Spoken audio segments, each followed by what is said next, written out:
Hello दोस्तों, नमस्कार। एक बार फिर से स्वागत है आपका मेरे यूट्यूब चैनल पर। आज का इस वीडियो में हम स्पेशली टारगेटेड रहेगा जो हमारा exams UK SSC ADO exams से रिलेटेड, इसमें इकोनॉमिक्स के काफ़ी महत्वपूर्ण क्वेश्चन होंगे। यूनिट 4-5 से रिलेटेड है। आज का हमारा जो पहला क्वेश्चन रहेगा वो शुरू होता है कि उपयोगिता यूटिलिटी के संदर्भ में उपभोक्ता की बचत की अवधारणा किसने प्रस्तुत की थी। ये की थी क्या अल्फ्रेड मार्शल ने की थी। बी ऑप्शन है जे.आर. हिक्स ने की थी। ऑप्शन नंबर सी है रॉबिन्स ने की थी। ऑप्शन नंबर डी है पॉल एस सैमुअल्सन ने की थी। ऑप्शन नंबर ए इसका राइट आंसर हो जाएगा, ये किया था अल्फ्रेड मार्शल ने। नेक्स्ट क्वेश्चन हमारा उदासीनता वक्र विश्लेषण में उपभोक्ता संतुलन किस बिंदु पर प्राप्त होता है। जहां ऑप्शन नंबर ए है जहां उदासीनता वक्र बजट रेखा को काटता है। ऑप्शन नंबर बी है जहां उदासीनता वक्र बजट रेखा को स्पर्श करता है। ऑप्शन नंबर सी है जहां सीमांत उपयोगिता शून्य होती है। ऑप्शन नंबर डी है जहां बजट रेखा अक्षों को काटता है। इसका सही आंसर हो जाएगा हमारा option number B right answer हो जाएगा। नेक्स्ट क्वेश्चन है हमारा जब कुल उपयोगिता अधिकतम होती है तब सीमांत उपयोगिता पर क्या प्रभाव पड़ता है। क्या सीमांत उपयोगिता अधिकतम होती है। ऑप्शन नंबर बी है सीमांत उपयोगिता ऋणात्मक होती है। ऑप्शन नंबर सी है शून्यात्मक होती है। ऑप्शन नंबर डी है बढ़ रही होती है। तो इसका सही आंसर हो जाएगा हमारा option number C right answer हो जाएगा। तब सीमांत उपयोगिता जो होती है वो शून्य हो जाती है। मांग नेक्स्ट क्वेश्चन है क्वेश्चन नंबर 4 होगा हमारा मांग की क्रॉस लॉज यानी क्रॉस इलास्टिसिटी ऑफ डिमांड का धनात्मक होने पर वस्तुएं कहलाती है। ऑप्शन नंबर ए है वस्तुएं स्वतंत्र होती है।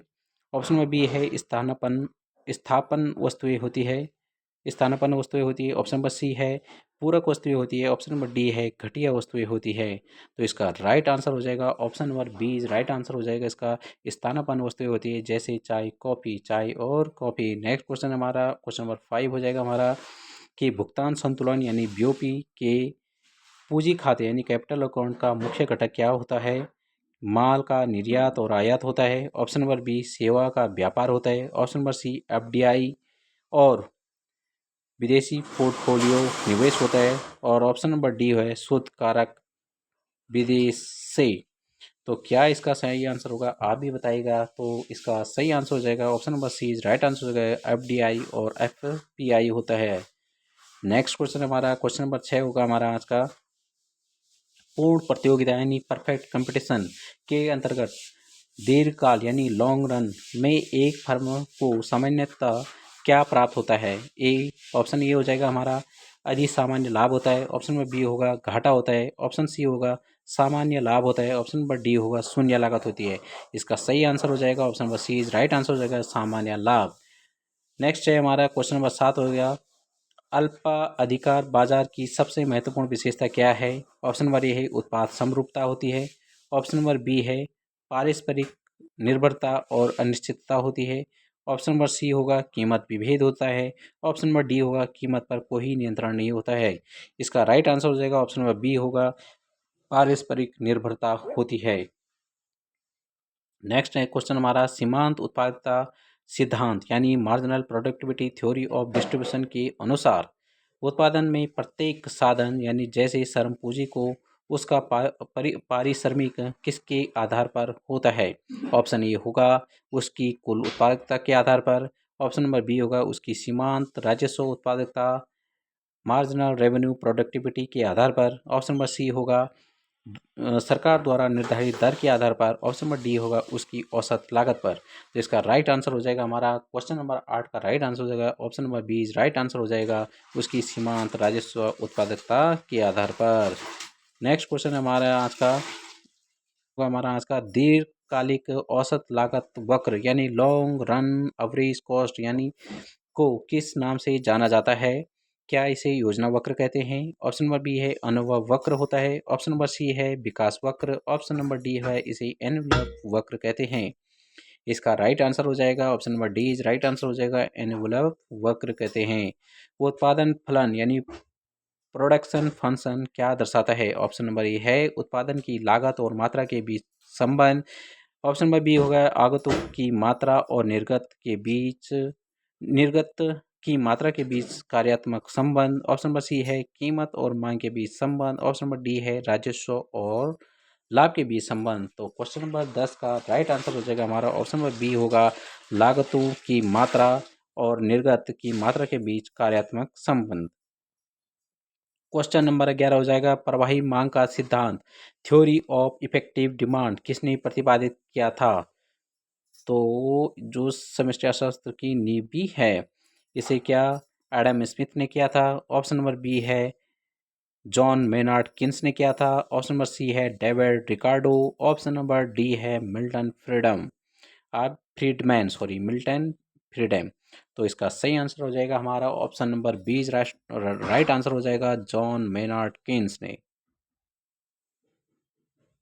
नेक्स्ट क्वेश्चन है हमारा इसका, मांग प्रेरित मुद्रास्फीति यानी मांग प्रेरित मुद्रास्फीति को नियंत्रित करने का सबसे प्रभावी राजकोषीय उपाय क्या है? ऑप्शन नंबर ए है बैंक दर बढ़ाना है।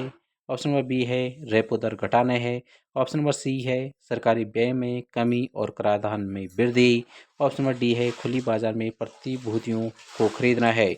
ऑप्शन नंबर सी इसका राइट आंसर हो जाएगा, सरकारी व्यय में कमी और कराधान में वृद्धि करना होता है।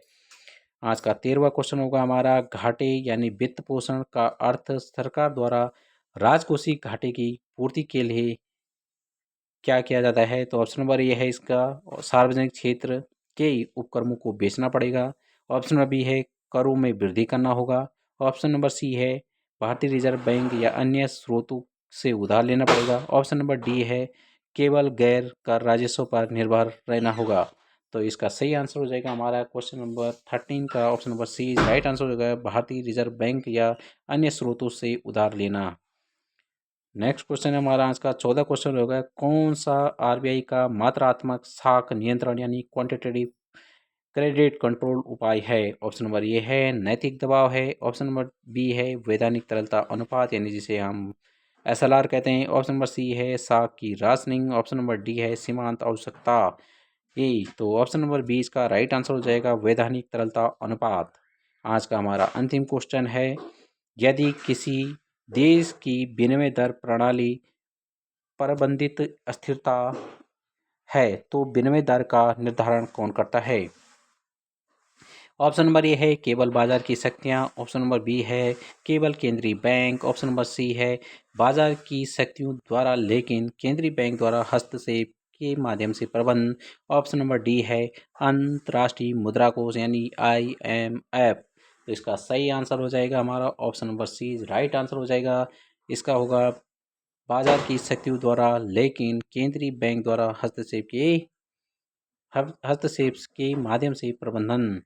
तो ये थी हमारे आज की 15 क्वेश्चन। तो आप भी बताइए आपको कैसे लगा ये सीरीज। अगर आपको अच्छा लगा तो ज़रूर आप लाइक शेयर एंड सब्सक्राइब करिए। आगे भी हम ऐसी वीडियो को लाते रहेंगे। आज के लिए ही धन्यवाद।